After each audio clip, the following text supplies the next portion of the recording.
How's it going, loyal Eagles fans, and welcome to the last episode of The Bird's Nest. I'm Tanner Gilmartin alongside Max Gretzula, and today we're going to go over the season finale of the Eagles season. It was a head-scratching move towards the end of that game. Doug Peterson puts Nate Sudfeld in for Jalen Hurts. Jalen Hurts, 7 of 20, 72 yards. He did have 2 rushing touchdowns. But at the end of that game, Max, some would say the Eagles looked like they were trying to tank. What would you say about that? And what did you get out of seeing some would say, Joes out on the field? Well, I don't want to say that they were trying to tank, but it certainly looked like they were putting Nate Sudfeld in the game there at the end of the third quarter. Surprisingly, we were actually involved, in the game, I guess you could say, which I didn't expect considering we were sitting almost all of our starters for the most part. But, as an Eagles fan, and I'm sure you agree, we wanted the higher draft pick just because we had nothing to play for. And the fact that we can just get 3 spots higher and go from 9th at the worst to 6th at the best in the NFL draft is best case scenario for us. And listen, that's not the biggest issue with this team right now. Yesterday's performance is a wash.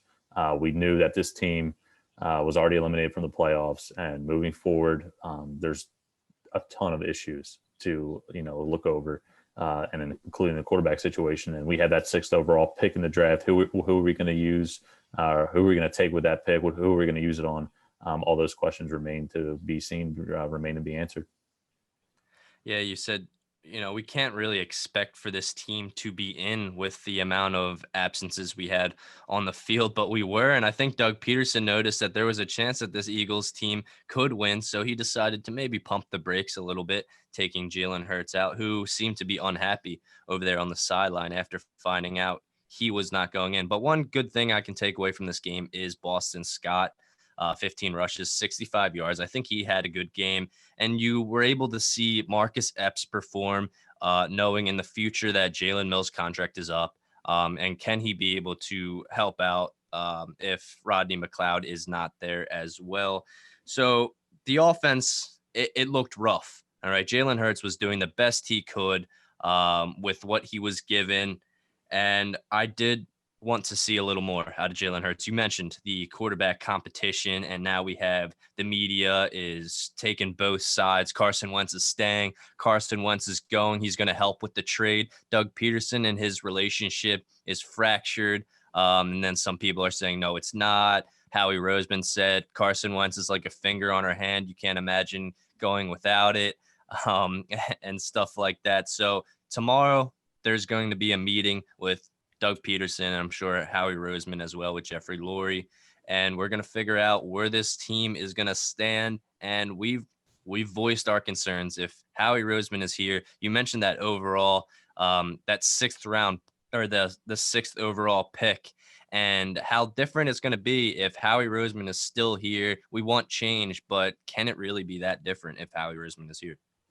You wouldn't expect it, right, based off the track record and who we have taken, right. Early on in drafts, not overall, but, first, second round of drafts, and people that we've missed, and people that we've taken over other players who probably have a better skill set.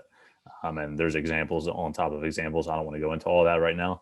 I think one thing that suits us well in this situation, no matter who the GM is because of how high the pick is, we have a great opportunity, no matter what position we draft, getting a good player to come in here, because at the end of the day, we do need a cornerback. We do need a linebacker.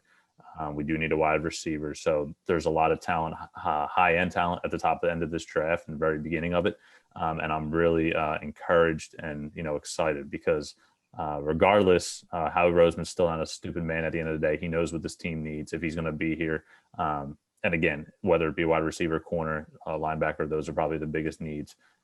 Either one is fine because of the fact that there's guys like Michael Parsons there and Devontae Smith, who we mentioned last week as well. So Patrick Surtain from Alabama, you're going to watch him in a national title game along with Devontae Smith as well. So plenty of options. I'm not saying that I agree that Howie Roseman should be back. In fact, I think that he shouldn't be back based off of how this season went, and the fact that he's brushing the Wentz, Doug Peterson rumor under a rug. That was reported by high-end, high-class, highly touted reporters. and to not really, confront that issue during his press conference today, shows his lack of integrity. Yeah. Now I go back and forth with myself. If I would rather have the Eagles draft a wide receiver or cornerback first.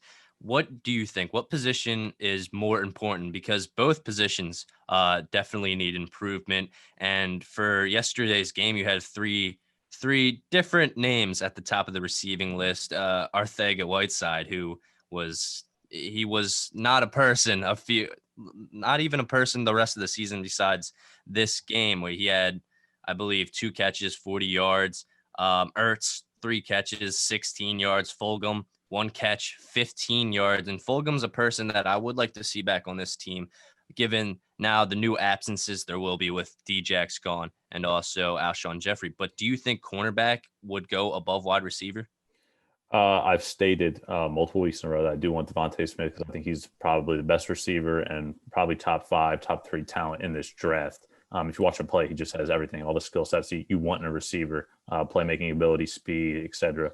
But you're right. I think the biggest need right now, because of the fact that we don't have depth there, is cornerback. We have bodies at least at the wide receiver position, and I'm not going to name all the names, but we have a core group. Travis Fulgham, a perfect example. What can we get from him next season? If we have a new coach, which we probably won't based on what we've been hearing since the season ended less than 24 hours ago. But Patrick Surtain or any cornerback to pair Darius Slay, so we never have to, hear the name Jaquette or guys like that ever again. Really back there, Avonte Maddox, so I'm still not a huge fan of either. That, but to have Slay and then maybe another shutdown corner on the opposite side, 2 staples in your defense moving forward on the outside of your secondary would be very beneficial. But like I said, you can't miss here. I wouldn't be mad with either of the picks, but to shore up that defense, which has killed us all season long, that would definitely automatically improve the team tremendously. Yeah. This game also had a lot of emotion going into it because this could be the last time we see Jason Kelce. Zach Ertz, we weren't able to see Djax. I'm sure Alshon Jeffrey will be gone. It's a great possibility. Yeah. Who, if any of the players that may be gone, would you like to have back and see for maybe even a prove it year? Oh, well, I tell you what, it won't be Deshaun Jackson and it won't be Alshon Jeffrey. I think those guys, their Right. time here is done, and it's no disrespect to what they've done here in the past, especially Deshaun, all those years, even before he came back and made his return to Philly.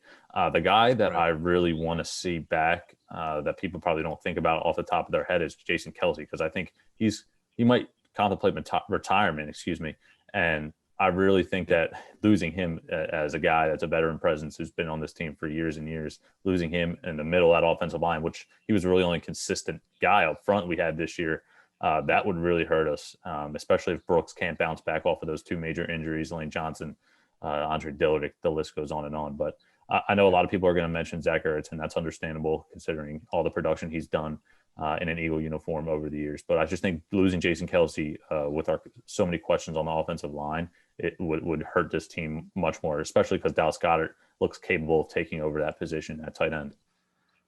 Yeah, also you mentioned Ertz, and I think he could have taken that contract from the Eagles knowing if he was going to play like this going forward. And I'm fully confident in Dallas Goedert and how he'll be able to take over. There's some improvement in his game, obviously, as the rest of this team has. But what position that's sort of not talked about, the cornerback and the wide receiver position, were you impressed with? I was impressed with how the defense kind of took over yesterday in this game. They did not play bad. It was really the offense that struggled. But Right. what player out there that's not talked about really impressed you last game and the season? Well, I mean, there's a few guys. I think Josh Sweat's one of those guys on the end who had a pretty decent season. Definitely took a step forward this year compared to years past. I also want to point out Alex Singleton, who I was tough on a few weeks. I Yes. also pointed him out as a good player a few weeks for us. Now he's made some mistakes, he's made some plays, but almost every week, if you look at the box story, he's probably been our leading tackler. So I think I've been impressed with, for the most part, big picture perspective here with Alex Singleton and how he's played this year. So those are a few guys on the defensive side. But again, there's so many questions. Ryan McLeod, will he come back healthy? And another thing that you have to think about is will this team keep that six pick, or will they maybe trade down and try to gather even more assets? Because like we've talked about, there's 3, 4, 5 positions of need that this team has, and they're glaring. It's not that we have depth there, for example, and we obviously named the big three positions, but you can never have too many offensive linemen. You can never have too many defensive linemen. So that was big in our Super Bowl season, having that rotation of depth there on the defensive line.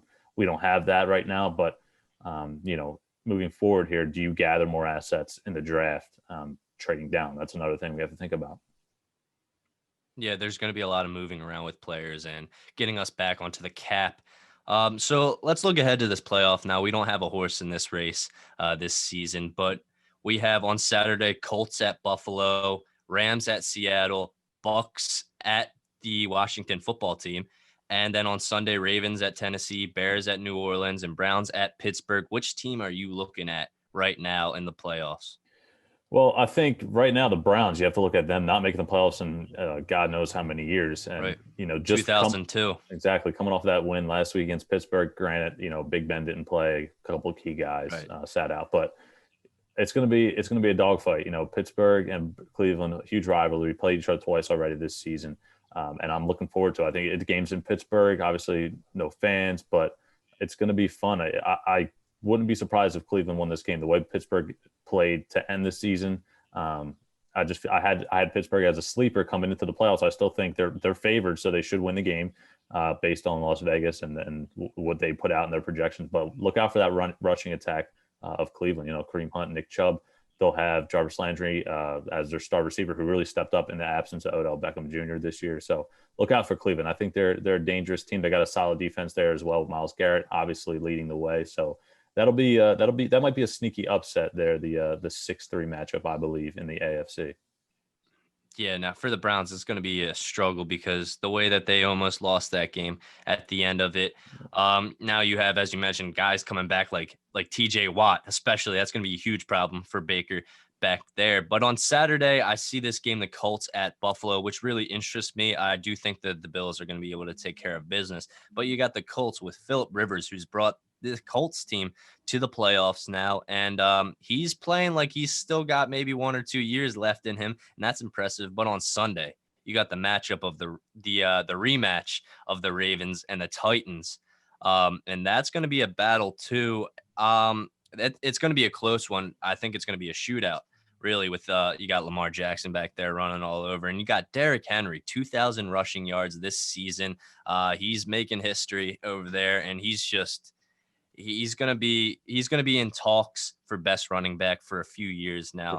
So we're gonna look forward to that. Now it's all fun watching these players and the season go into now the playoffs, and unfortunately, we will not be part of this celebration. But we'll be able to sit back and enjoy some actual skilled football for the last time this season.